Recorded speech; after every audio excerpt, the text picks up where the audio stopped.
الحمدللہ رب العالمین والصلاة والسلام علی سید الانبیاء والمرسلین اما بعد اعوذ باللہ من الشیطان الرجیم بسم اللہ الرحمن الرحیم الحمدللہ رب العالمین الرحمن الرحیم مالک یوم الدین صدق اللہ العظیم اللہم صلی علی محمد وعلی آل محمد وبارک وسلم رب اشرح لی صدری ویسر لی امری واحلل عقدۃ من لسانی یفقہوا قولی واجعل لی وزیرا من اہلی آمین یا رب العالمین۔ عزیز طلباء و طالبات، معزز حضرات و خواتین، السلام علیکم ورحمۃ اللہ وبرکاتہ۔ دین فاؤنڈیشن کے زیر اہتمام مطالعہ قرآن حکیم برائے طلباء و طالبات کا آن لائن کورس کی شکل میں آپ کے سامنے مختصر انداز سے پیش کیا جا رہا ہے۔ سورۃ الفاتحہ جاری ہے۔ آج اس کے ترجمے کو دہراتے ہوئے کچھ مختصر تشریح آپ کے سامنے رکھیں گے اور انشاءاللہ پھر علم و عمل کی باتیں اس تعلق سے بھی کلام ہوگا۔ سورۃ الفاتحہ کا ترجمہ میں نے آپ کے سامنے پچھلی مرتبہ رکھا تھا، یاد ہے آپ کو پچھلی کلاس میں، اور میں نے عرض کی تھی کہ قرآن حکیم کی یہ پیاری صورت ہے، عظیم ترین صورت ہے، جس میں 80-85% الفاظ وہ ہیں جو ہم اپنی زبان اردو میں بھی استعمال کر رہے ہوتے ہیں۔ انشاءاللہ اس کا اشارہ کریں گے، مجھے امید ہے آپ نے تھوڑا سا غور کیا ہوگا اور آپ کو جواب آسانی سے مل گیا ہوگا۔ آج سورۃ الفاتحہ کا مطالعہ کر رہے ہیں اور کل ہم نے پچھلی کلاس میں معاف کیجیے گا ترجمہ تشریح بھی آپ کے سامنے رکھا، اور آج آئیے پہلے یہ سمجھ لیتے ہیں کہ ہماری لرننگ آؤٹ کم کیا ہوگی، مقاصد مطالعہ کیا ہیں، ہم کیا کچھ سیکھ رہے ہوں گے۔ اللہ تعالیٰ کی نعمتوں پر شکر کا جذبہ ہمارے اندر پیدا ہو، آخرت کی جواب دہی کا احساس ہمارے اندر پیدا ہو، اللہ کی رحمت سے پر امید رہنے کا جذبہ ہمارے اندر پیدا ہو، ہر ضرورت میں اللہ تعالیٰ ہی کو پکارنے کا جذبہ ہمارے اندر پیدا ہو، پھر ہدایت کے فکر اور صراط مستقیم پر چلنے کا جذبہ ہمارے اندر پیدا ہو۔ یہ کچھ اہم نکتے ہیں جس سورہ فاتحہ سے ہم سمجھیں گے انشاءاللہ۔ پھر کچھ اہم اصطلاحات بھی ہمارے سامنے آئیں گی، مختصر بات کریں گے۔ حمد کا مفہوم کیا ہے، رب کا مفہوم کیا ہے، عبادت کا مفہوم کیا ہے، ہدایت کا مفہوم کیا ہے، اس کو بھی انشاءاللہ تعالیٰ ہم سمجھنے کی کوشش کریں گے۔ اب آئیے ترجمہ کرتے ہیں ایک ایک آیت کا اور ساتھ ساتھ تشریح کی طرف چلتے ہیں۔ اعوذ باللہ من الشیطان الرجیم، میں اللہ کی پناہ میں آتا ہوں شیطان مردود سے۔ بسم اللہ الرحمن الرحیم، اللہ کے نام سے شروع جو بڑا مہربان نہایت رحم فرمانے والا ہے۔ الحمدللہ، تمام تعریفیں اللہ کے لیے ہیں، رب العالمین، جو تمام جہانوں کا رب ہے۔ اس پہلی آیت میں 4 الفاظ حمد، اللہ، رب، عالمین، سب ہم اردو زبان میں استعمال کرتے ہیں، ایسے ہی ہے نا؟ چلیے بات کو تھوڑا سا آگے بڑھاتے ہیں اور تھوڑی سی وضاحت کرتے ہیں تشریح کی طرف چلتے ہوئے۔ پہلی بات، حمد، اس کا مفہوم تعریف کا بھی ہو سکتا ہے اور شکر کا بھی۔ حمد کے مفہوم میں تعریف کا بھی مفہوم داخل اور شکر کا بھی۔ اچھا، تعریف جو ہے وہ عام اعتبار سے استعمال ہوتی ہے اور شکر کا معاملہ خاص اعتبار سے ہوتا ہے۔ تعریف عموم کے اعتبار سے ہوتی ہے اور شکر خاص اعتبار سے۔ اب آئیے حمد کے مفہوم کی طرف چلتے ہیں۔ حمد کے معنی تعریف بھی ہو سکتا ہے اور شکر بھی، اس میں تعریف کا مفہوم بھی داخل ہے اور شکر کا بھی۔ البتہ تعریف وہ عام ہوتی ہے اور شکر خاص ہوتا ہے۔ کیا مطلب؟ تھوڑا سا اس کو سمجھ لیتے ہیں۔ حمد کا تعلق قابل تعریف کارناموں سے ہے، مثلا اللہ تعالیٰ نے کائنات کو بنایا، زمین و آسمان کو بنایا، ستاروں کی حرکت اسی کے حکم سے، سمندروں میں تلاطم اسی کے حکم سے، یہ قابل تعریف کارنامے ہیں۔ شکر کا تعلق ان خاص انعامات سے ہوتا ہے جو کسی خاص ذات سے متعلق ہو، مثلا اللہ نے انسان کو بہترین شکل و صورت میں پیدا کیا، کسی کو اللہ نے صحت عطا فرمائی، یہ خاص اس سے متعلق ہوا، کسی کو اللہ نے رزق عطا فرمایا۔ تو حمد میں تعریف اور شکر دونوں پہلو شامل ہیں، تعریف عام ہوتی ہے اور شکر خاص ہوتا ہے۔ بات سمجھ آ رہی ہے نا؟ ماشاءاللہ۔ ایک اور انداز سے دیکھیے، اللہ سبحانہ و تعالیٰ نے حمد کے بعد اب رب کے لفظ کی طرف چل رہے ہیں۔ اللہ سبحانہ و تعالیٰ نے اپنا پہلا تعارف کیا کرایا ہے؟ وہ تمام جہانوں کا رب ہے۔ یہ پہلا بڑا خوبصورت تعارف اللہ سبحانہ و تعالیٰ کا ہمارے سامنے آ رہا ہے، جس سے اللہ تعالیٰ کی محبت، اللہ تعالیٰ کی عظمت وہ ہمارے دلوں میں پیدا ہوتی ہے۔ اچھا، رب کسے کہتے ہیں؟ عربی زبان کا لفظ ہے۔ رب وہ ہے جو کسی شے کو آہستہ آہستہ منصب کمال تک پہنچائے، کسی شے کو پروان چڑھائے، گریجولی درجہ بدرجہ اس کی ایک ایک حاجت کو پورا کرے اور نقطہ عروج تک، کمپلیشن تک پہنچا دے۔ ٹھیک ہے، اس کو رب کہتے ہیں، اس کام کرنے والے کو۔ رب حقیقی کون ہے؟ حقیقی رب اللہ سبحانہ و تعالیٰ ہے جو تمام مخلوقات کی تمام حاجات و ضروریات کو پورا فرماتا ہے۔ حقیقی رب تو اللہ ہے نا۔ ماں باپ کے ذریعے اولاد کو کھانا پینا سب کچھ مل رہا ہوتا ہے، لیکن ماں باپ کو پیدا کرنے والا کون؟ اللہ۔ ماں باپ کو وسائل دینے والا کون؟ اللہ سبحانہ و تعالی۔ تو اللہ تعالیٰ کا تعارف بھی رب کے تعلق سے ہمارے سامنے آیا، جو تمام مخلوقات کا خالق بھی ہے اور ان کی ایک ایک حاجت کو اور ضرورت کو پورا کرنے والا بھی۔ یہ احساس جب ہوگا تو شکر کا جذبہ بھی سب سے بڑھ کر کس کے لیے ہوگا؟ اللہ سبحانہ و تعالیٰ کے لیے۔ یہ سورۃ الفاتحہ کی پہلی آیت میں ذکر ہمارے سامنے آ رہا ہے، الحمد للہ رب العالمین۔ کیا ترجمہ ہم نے کیا تھا؟ تمام تعریفیں اللہ سبحانہ و تعالیٰ کے لیے ہیں جو تمام جہانوں کا رب ہے۔ یہ مفہوم ہمارے سامنے آیا۔ اگلی آیت کی طرف چلتے ہیں، الرحمن الرحیم، جو بڑا مہربان نہایت رحم فرمانے والا ہے۔ یہ سورۃ الفاتحہ کی آیت نمبر 2۔ اس کی تھوڑی سی تشریح کر لیتے ہیں۔ رحمان اور رحیم یہ دو اللہ سبحانہ و تعالیٰ کے بڑے پیارے نام آئے ہیں۔ رحمان کا کیا مفہوم ہے؟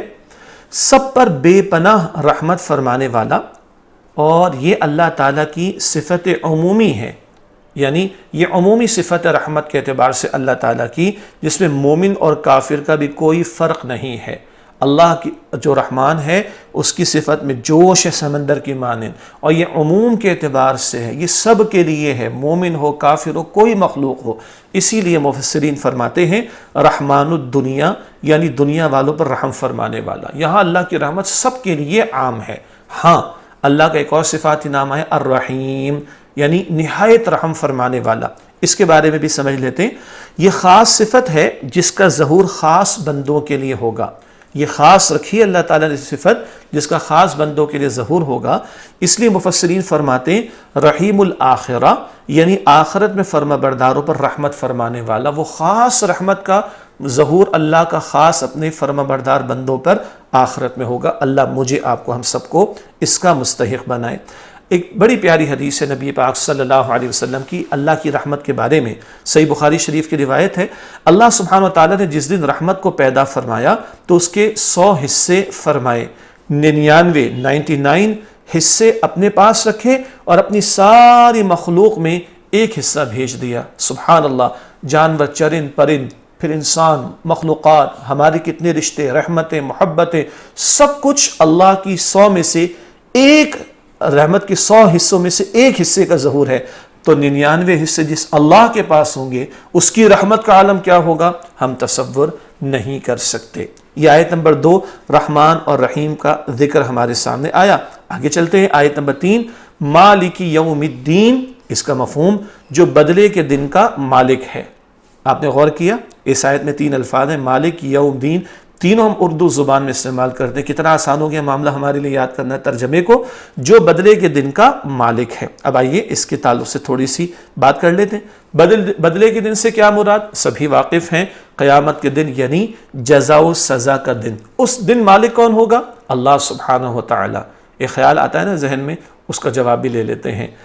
دنیا میں بھی اصل مالک اللہ ہے، اور ہمارے پاس جو کچھ ہے وہ اللہ کی دی ہوئی امانت ہے۔ کیا مراد؟ آج بھی مالک تو اللہ ہے، یہ جسم جان جو کچھ ہمارے پاس ہے یہ اللہ ہی کی امانت ہے، کل ہمیں اس کا اللہ کو جواب دینا ہے، قیامت برپا ہو کر رہے گی، اس دن بھی مالک اللہ ہی ہوگا، اصل مالک وہی ہے، آج بھی مالک وہ ہے، مگر یہ سب کچھ اس نے ہمیں برتنے کو، استعمال کرنے کو دیا امتحان کے لیے، اور کل ہمیں اللہ کے سامنے پیش ہونا ہے۔ تو ایک عملی پہلو کیا سامنے آتا ہے، ایک پریکٹیکل اسپیکٹ ہمارے سامنے کیا آتا ہے، ہمیں قیامت کے دن کی بھرپور تیاری کرنی چاہیے، جس دن کسی کی بادشاہت و حکومت نہیں چلے گی، اصل اللہ ہی کا حکم چلے گا۔ تو ہمیں غور کرنا چاہیے کہ کل ہمیں اللہ کے سامنے پیش ہونا ہے، مرنے کے بعد دوبارہ زندگی ملے گی۔ یہ ہر نماز میں، ہر رکعت میں ہم دہرا رہے ہیں۔ بچے ہیں تو اپنے امی ابو سے کچھ چھپا سکتے ہیں، اللہ سے تو نہیں چھپا سکتے۔ بڑے بھی ہیں دوسروں سے چھپا سکتے ہیں، اللہ سے تو نہیں چھپا سکتے۔ اللہ سب کو جانتا ہے۔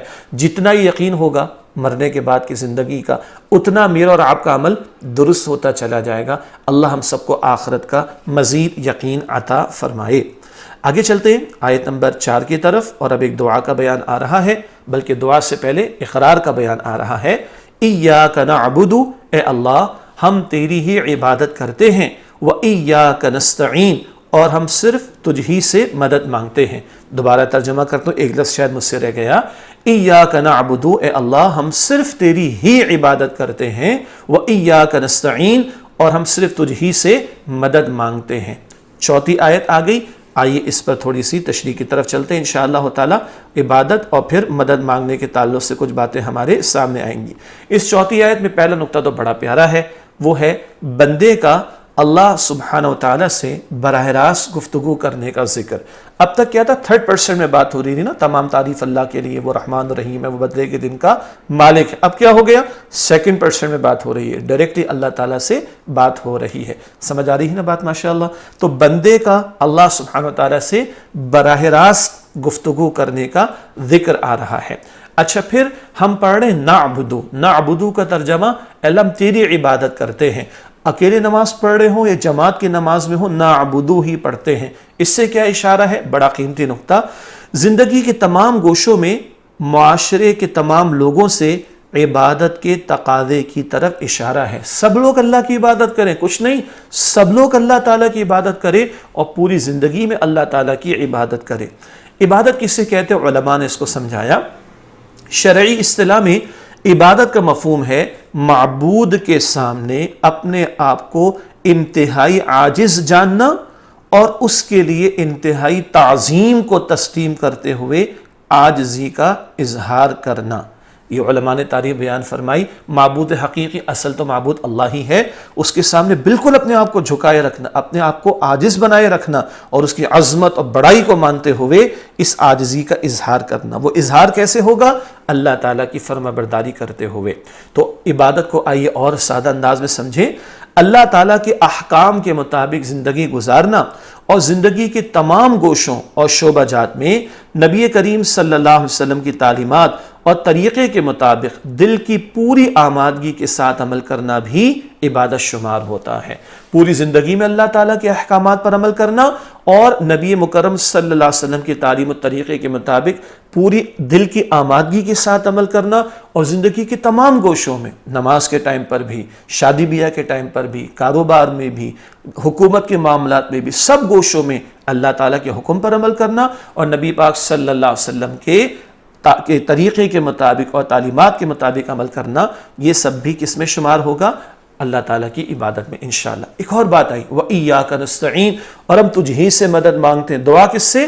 اللہ سبحانہ وتعالی سے۔ چنانچہ نوٹ کیجئے، ہر کام میں حقیقی مدد اللہ تعالیٰ ہی سے مانگنی چاہیے، کیونکہ اللہ تعالیٰ ہی حقیقتاً اور مستقلاً مددگار ہے۔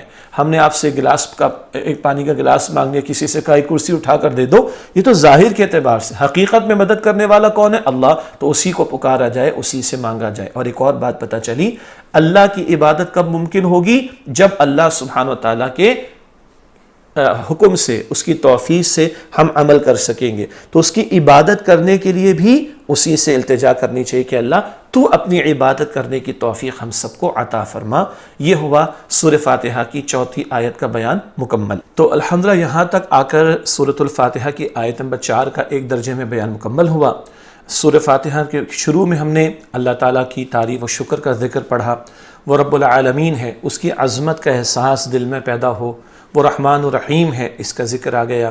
وہ بدلے کے دن کا مالک ہے، اس کا بیان بھی آ گیا۔ تھوڑا سا غور کریں تو اس میں آخرت کے عقیدے کا بیان بھی آ گیا اور توحید کے عقیدے کا ذکر بھی آ گیا۔ ایک اور ربط اگر سمجھیں، اللہ کی جتنی عظمت دل میں ہوگی، وہ رب کائنات ہے، رب العالمین ہے، اتنا اس کی عبادت کا شوق و جذبہ ہمارے اندر پیدا ہوگا۔ البتہ ایک نقطہ بھی ہم نے یہ بھی سمجھا کہ اللہ کی عبادت اس کی توفیق سے ہی ممکن ہے، اس لیے اس سے دعا بھی کرنی چاہیے۔ اور ہاں، نمازوں کے بعد ایک دعا ہم سب کو یاد تو ہوگی، اللہ کے نبی صلی اللہ علیہ وسلم نے سکھائی، اللہم اعنی علی ذکرک و شکرک و حسن عبادتک۔ اے اللہ، میری مدد فرما اپنے ذکر کے لیے اور اپنے شکر کے لیے اور اپنی عمدہ عبادت کے لیے۔ تو اللہ کی توفیق سے ہی اللہ کی عبادت ممکن ہو سکتی ہے۔ بات کو آگے بڑھاتے ہیں اور سورۃ الفاتحہ کی آیت نمبر 5 کا مطالعہ کرتے ہیں۔ اہدنا الصراط المستقیم، اس کا ترجمہ ہمیں سیدھے راستے پر چلا۔ اگر آپ غور کریں تو اہدنا تھوڑا مشکل تو لگ رہا ہے اردو میں، لیکن ہدایت کا لفظ اس میں پوشیدہ ہے۔ صراط مستقیم تو ہم اردو میں بھی استعمال کر رہے ہوتے ہیں۔ یہ 5ویں آیت ہے سورۃ الفاتحہ کی۔ آئیے اس کی تھوڑی سی تشریح کا مطالعہ کرنے کی کوشش کرتے ہیں۔ ہدایت کس سے کہتے ہیں؟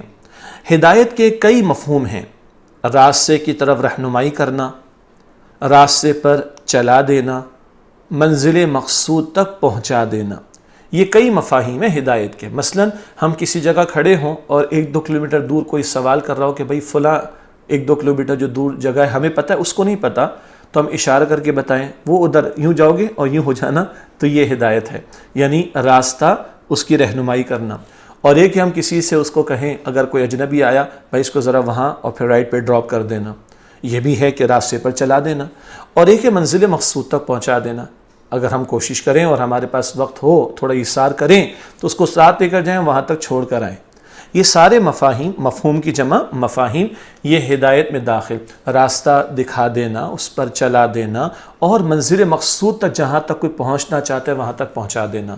اب اندازہ کریں کہ ہم کتنی بڑی دعا کر رہے ہیں، اہدنا الصراط المستقیم. ابھی صراط مستقیم پر تو آئیں گے، لیکن منزل مقصود کیا ہے؟ اللہ تعالیٰ راضی ہو جائے اور اللہ اپنی جنت میں جو اس کی رضا کا مقام ہے وہاں پر داخل فرما دے. یہی ہمارا منزل مقصود کا معاملہ ہے نا. تو جنت تک اللہ تعالیٰ پہنچا دے، اتنے ہم محتاج ہیں ہدایت کے. اسی لیے نوٹ کیجئے گا، سورہ اعراف کی آیت نمبر 43 میں ذکر آتا ہے جب جنت والے اللہ کے فضل سے جنت پہنچ جائیں گے تو کہیں گے الحمدللہ الذی ہدانا لہذا وما کنا لنہتدی لولا ان ہدانا اللہ. کا تمام شکر تعریف اللہ تعالیٰ کے لیے ہے جس نے اس جنت تک ہمیں پہنچا دیا، اور اب ہرگز یہاں تک کی ہدایت پانے والے نہ ہوتے اگر اللہ سبحانہ و تعالیٰ ہی نے ہمیں ہدایت نہ دی ہوتی. تو اتنے ہم محتاج ہیں. تو ہماری منزل مقصود اللہ راضی ہو کر اپنی رضا کے مقام جنت میں ہمیں داخل فرما دے، وہاں تک ہدایت کی ہمیں ضرورت ہے. اب اندازہ ہوا کتنی بڑی ہم دعا کر رہے ہیں سورہ فاتحہ میں. اچھا، صراط مستقیم کسے کہتے ہیں؟ سادہ الفاظ میں وہ راستہ جو اللہ تعالیٰ کی طرف لے جاتا ہے. اس سے مراد اللہ سبحانہ و تعالیٰ کے احکامات پر عمل کرنا ہے جس سے انسان اللہ تعالیٰ کی رضا اور جنت کی نعمتیں حاصل کر سکتا ہے. سادہ انداز میں صراط مستقیم کیا ہے؟ وہ راستہ جو سیدھا ہمیں اللہ تعالیٰ کی رضا اور جنت تک لے جائے. اور یہ کون سا راستہ ہے؟ وہ راستہ جس پر ہم اللہ تعالیٰ کے احکامات کی پیروی کرتے ہوئے چلتے رہیں. احکامات عبادات سے متعلق ہوں، حقوق اللہ سے متعلق ہوں، حقوق العباد سے متعلق ہوں، گھر سے متعلق ہوں، رشتہ داروں سے متعلق ہوں، پڑوسیوں سے متعلق ہوں، تعلیم سے متعلق ہوں، کمانے سے متعلق، جس زندگی کا کوئی بھی گوشہ. سیدھا راستہ کیا ہے؟ اللہ تعالیٰ کے احکامات پر عمل کرنا. اچھا، ایک اور نقطہ علمی انداز سے سمجھ لیتے ہیں. انسان کیا التجا کر رہا ہے اللہ سے؟ انسان اللہ تعالیٰ سے التجا کرتا ہے کہ زندگی کے ہر لمحے میں، ہر قدم پر ہمیں وہ طریقے بتا اے اللہ جو ہماری فلاح اور ہماری نجات کا ذریعہ بنے، کیونکہ تجھ سے بڑھ کر نہ کوئی رہبر ہے اور نہ ہی ہمدرد و مہربان. سب سے بڑا ہمارا ہمدرد کون ہے؟ مہربان کون ہے؟ اللہ سبحانہ و تعالیٰ. تو اسی سے التجا کرتے ہیں اللہ ہر قدم پر ہماری رہنمائی فرما، یہاں تک کہ ہم اللہ کو پالیں، اس کی رضا کو پالیں اور اس کی جنت میں داخل ہو جائیں. اللہم انا نسألک جنت الفردوس. اے اللہ ہم تجھ سے جنت الفردوس کا سوال کرتے ہیں. ایک بڑی پیاری حدیث میں آپ کے سامنے رکھوں، ٹیکسٹ بک میں بھی ہے اور ہم تشریح میں بھی آپ کے سامنے رکھ رہے ہیں. فرمان نبوی صلی اللہ علیہ وسلم قرآن حکیم میں سیدھا راستہ ہے. اللہ کے رسول فرما رہے ہیں وَهُوَ الصِّرَاطُ الْمُسْتَقِيمُ. قرآن کریم ہی گویا سیدھا راستہ ہے. جیسے شروع میں ذکر آیا بندہ دعا کرتا ہے، اللہ پورا قرآن سامنے رکھ دیتا ہے. تو قرآن کریم سیدھا راستہ ہے. جامع ترمذی شریف کی روایت اور حضرت عائشہ صدیقہ رضی اللہ تعالی عنہ کا قول ہے کہ اللہ سبحانہ و تعالیٰ کے رسول صلی اللہ علیہ وسلم کے اخلاق تو قرآن حکیم ہیں. یہ مسند احمد کی روایت ہے. حضور کی زندگی پوری کی پوری قرآن کا عملی نمونہ ہے. گویا قرآن حکیم اور نبی کریم صلی اللہ علیہ وسلم کی اتباع صراط مستقیم ہے. اللہ کے احکامات ہمیں قرآن میں ملے اور کچھ اللہ کے پیارے نبی علیہ السلام نے بتائے اور ان احکامات پر عمل کر کے حضور نے خود دکھایا. تو جب تک ہم قرآن کی پیروی اور نبی اکرم علیہ السلام کی پیروی کرتے رہیں گے ہم انشاءاللہ سیدھے راستے پر ہوں گے. اللہ ہم سب کو توفیق عطا فرمائے. اس کے بعد چھٹی آیت ہے صراط الذین انعمت علیہم. ان لوگوں کا راستہ جن پر تو نے انعام فرمایا. یہ صراط مستقیم کے تعلق سے کچھ اور وضاحت آ رہی ہے. کن لوگوں کا راستہ؟ ان لوگوں کا راستہ جن پر تو نے انعام فرمایا. اللہ تعالیٰ سے ہم کلام کر رہے ہیں. تو انعام یافتہ لوگ کون ہیں؟ قرآن حکیم میں بتایا گیا انبیاء کرام علیہم السلام، صدیقین، شہداء اور صالحین. یہ چار قسم کے افراد ہیں. سورۃ النساء آیت نمبر 69 کے مطابق کہ جن پر اللہ کا انعام ہوا. سب سے بڑھ کر انبیاء کا گروہ، نبوت تو ختم ہو گئی، پھر صدیقین اور پھر شہداء اور پھر صالحین یعنی عام نیک لوگ. تفصیل کا موقع نہیں. یہ انعام یافتہ لوگوں کا ذکر سورہ نساء کی آیت نمبر 69 میں آتا ہے. اللہ ہمیں ان میں شامل رکھے. اور ہاں سب سے بڑھ کر انعام اللہ کا کس پر ہوا؟ نبی کریم صلی اللہ علیہ وسلم پر. تو ان کی اتباع اور ان کی پیروی کرنے میں ہی ہمارے لیے نجات ہے. آخری آیت ہے سورۃ الفاتحہ کی، ہم سب کو یاد بھی الحمدللہ. غیر المغضوب علیہم، نہ وہ جن پر غضب ہوا، ولا الضالین، اور نہ وہ جو گمراہ ہوئے. یہ سورۃ الفاتحہ کی آیت نمبر 7 کا مفہوم ترجمہ. تھوڑی سی تشریح کر لیتے ہیں. مغضوب علیہم کون ہے؟ جن پر غضب ہوا. احادیث میں اس کی وضاحت آتی ہے کہ اس سے مراد یہود ہیں جن پر مسلسل نافرمانی کی وجہ سے اللہ سبحانہ وتعالیٰ کا غضب نازل ہوا. یہ مسند احمد کی روایت. انہوں نے نبیوں کا ساتھ نہ دیا، بعض انبیاء کو شہید تک کر ڈالا، اللہ کی کتاب میں تبدیلیاں کر ڈالی، دنیا کی محبت میں ڈوب گئے. یہ حرکت یہود کی، ان پر اللہ کا غضب ہوا. ضالین سے مراد کون ہے؟ اس سے مراد عیسائی ہیں جو عقیدے اور عمل میں بھٹک گئے تھے. یہ مسند احمد کی روایت ہے. حضور فرماتے صلی اللہ علیہ وسلم عقیدے میں بگاڑ آ گیا، عیسیٰ علیہ السلام کو خدا اور خدا کا بیٹا قرار دے دیا معاذ اللہ، اور من چاہی باتوں کو دین کے طور پہ اختیار کر لیا. یہ نصارہ جو ضالین ہیں. البتہ یاد رکھنا چاہیے ان کا ذکر تو آیا ہے، ہمارے لیے رہنمائی کیا ہے؟ یہ یہود اور یہ نصارہ جو کہ گمراہ ہو گئے، جن پر غضب ہوا یہود پر، گمراہ ہوئے نصارہ، ان کے کرتوتوں سے ہم اپنے آپ کو بچائیں تاکہ ہم گمراہی سے اور عذاب سے اللہ تعالیٰ کے بچ سکیں. یہ ہمیں ہر نماز کی ہر رکعت میں دہرانے کو کیوں کہا جا رہا ہے؟ تاکہ ہم یاد رکھیں، یہود کی حرکتوں سے بچیں، نصارہ کی غلط جو حرکتیں ان سے بچیں، تاکہ ہم صراط مستقیم پر چلتے رہیں. اچھا جی، آپ کو یاد ہے سورہ فاتحہ کا بیان ایک درجے میں مختصراً مکمل ہوا. آخر میں کیا کہتے ہیں؟ آمین. اور آمین کہنا پسندیدہ ہے، مسنون ہے، اور اس کا ترجمہ ہے کہ اے اللہ قبول فرما، یعنی اے اللہ ایسا ہی ہو جائے. اللہ تعالیٰ یہ سورۃ الفاتحہ مجھے اور آپ کو ذوق و شوق سے پڑھنے کی توفیق دے، تلاوت کی توفیق دے. اس کا ترجمہ بھی یاد کر لیں. 80% الفاظ تو اردو کے اس میں ویسے ہم دیکھ رہے ہیں کہ استعمال ہوتے ہیں، تو انشاءاللہ ہماری نمازوں میں ذوق اور شوق بڑھ جائے گا. یہ تو سورہ فاتحہ کا بیان کسی درجے میں مکمل ہوا. اور آج کے لیسن پلان کے مطابق اب ہم صفحہ نمبر 28 پر چلیں گے انشاءاللہ تعالی.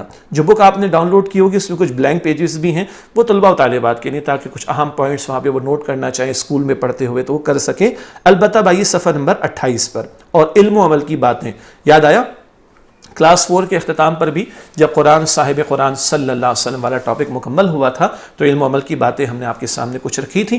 آج سورۃ الفاتحہ کا چیپٹر مکمل ہو رہا ہے تو علم و عمل کی 10 باتیں آپ کے سامنے رکھیں گے. مقصد کیا ہے؟ کچھ علمی باتیں اور کچھ عملی باتیں جو ہمارے سامنے آتی ہیں، تاکہ ہم ان سے گزرتے ہوئے ایک شوق اپنے اندر پیدا کرے کہ ان تعلیمات پر ہمیں عمل کرنا ہے. تو 10 باتیں ہیں. آئیے پہلی بات کی طرف چلتے ہیں. اللہ سبحانہ و تعالیٰ تمام تعریفوں کا حقدار ہے کیونکہ وہ ہمارا خالق و مالک، رب اور محسن حقیقی ہے. یہ سورہ فاتحہ کی آیت نمبر 1 سے ہم نے بات سمجھی. وہی خالق و مالک، وہی بے شمار نعمتیں عطا فرمانے والا، اور وہی تمام تعریفوں کا حقدار ہے. دوسری بات، اللہ تعالیٰ تمام مخلوقات کا پالنے والا اور ان کی ضرورتیں پوری فرمانے والا ہے. یہ سورۃ الفاتحہ کی پہلی آیت. خالق بھی وہ، مالک بھی وہ، رازق بھی وہ، رب بھی وہ ہے. حاجات تمام کی تمام ہماری، ضروریات تمام کی تمام ہماری کون پوری کرتا ہے؟ اللہ. تو مانگنا بھی کس سے چاہیے؟ اللہ سے. تیسری بات، اللہ تعالیٰ اپنی مخلوقات پر بہت مہربان ہے. یہ سورہ فاتحہ کی آیت نمبر 2 رحمان و رحیم. اور 99 حصے تو اللہ نے رحمت کے اپنے پاس رکھے. یہ اللہ تعالیٰ کا اصل اور اولین تعارف ہے جو رحمت بھرا ہمارے سامنے آتا ہے. توحید کا بیان مکمل ہوا. اب چوتھے نقطے پر آئیے، آخرت کا بیان. قیامت کا دن جزا و سزا کا دن ہے. قیامت کا دن جزا اور سزا کا دن ہے. اس دن صرف اللہ تعالیٰ ہی کی بادشاہت ہوگی. کل اختیار بھی اسی کے پاس ہوگا اور شفاعت اختیار بھی اسی کی طرف سے ہوگا. یہ سورہ فاتحہ کے آیت نمبر 3. شفاعت ہوگی قیامت میں اللہ کے حکم سے ہوگی. نیک بندے کریں گے، انبیاء اور دیگر نیک بندے بھی کریں گے، لیکن کل اختیار کس کا ہے؟ اصل اللہ کا. وہ بدلے کے دن کا مالک ہے. یہ ہر نماز میں اگر دہراتے رہیں گے تو اعمال بھی ہمارے سیدھے رہیں گے انشاءاللہ. پانچویں بات، اللہ سبحانہ و تعالیٰ ہی کی ذات عبادت کے لائق ہے. ہمیں اسی کی عبادت کرنی چاہیے. ایاک نعبد، سورہ فاتحہ کی آیت نمبر 4 سے ہم نے سمجھا رب وہ ہے، خالق وہ ہے، مالک وہ ہے، تو عبادت بھی اسی کا حق. عبادت صرف کس کی؟ اللہ سبحانہ و تعالیٰ کی. چھٹی بات، علم و عمل کی باتیں سمجھ رہے ہیں. چھٹا نقطہ، ہمیں اللہ تعالیٰ سے مدد مانگنی چاہیے کیونکہ وہی حقیقتاً اور مستقلاً مدد فرمانے والا ہے. یہ بھی سورہ فاتحہ کی آیت نمبر 4. کل نفع نقصان کا مالک اور اختیار کس کے پاس؟ اللہ سبحانہ و تعالیٰ کے پاس. اور زندگی موت کا اختیار بھی اللہ کے پاس. خالق اور مالک بھی کون؟ اللہ. دعا اسی سے مانگی جائے.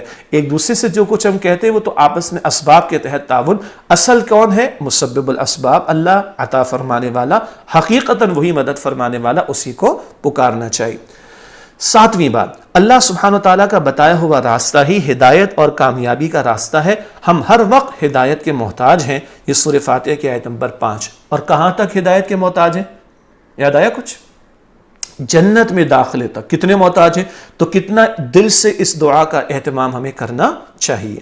آٹھویں بات، ہمیں اللہ سبحانہ و تعالیٰ کے انعام یافتہ بندوں کی پیروی کرنی چاہیے. سورہ فاتحہ کی آیت نمبر 6 میں ذکر آیا اہدنا الصراط المستقیم، اور صراط الذین انعمت علیہم 6 آیت میں جو ذکر آیا. اور سب سے بڑھ کر انعام اللہ کا انبیاء پر، اور انبیاء کے سردار کون ہیں؟ نبی کریم صلی اللہ علیہ وسلم. یہ رسالت کی طرف بھی اشارہ ہو گیا. توحید کا بیان بھی سورہ فاتحہ میں، آخرت کا بیان بھی سورہ فاتحہ میں. رسالت کی طرف ہدایت تو رسولوں کے ذریعے پہنچی، رسالت کے عقیدے کی طرف بھی اشارہ سورہ فاتحہ میں آ رہا ہے. تو ہمیں اللہ تعالیٰ کے انعام یافتہ بندوں کی پیروی کرنی چاہیے تاکہ ہم سیدھے راستے پر آگے چلتے رہیں. 9ویں بات، اللہ سبحانہ و تعالیٰ نافرمانی کرنے والوں سے ناراض ہو جاتا ہے. ہمیں اس کی نافرمانی سے بچنا چاہیے. اللہ کا غضب ہو جاتا ہے نا. سورہ فاتحہ کے آیت نمبر 7 میں ذکر آیا تھا، غیر المغضوب علیہم کا ذکر تھا. گناہوں سے بچنا، نافرمانی سے بچنا چاہیے، ہے نا. کیوں؟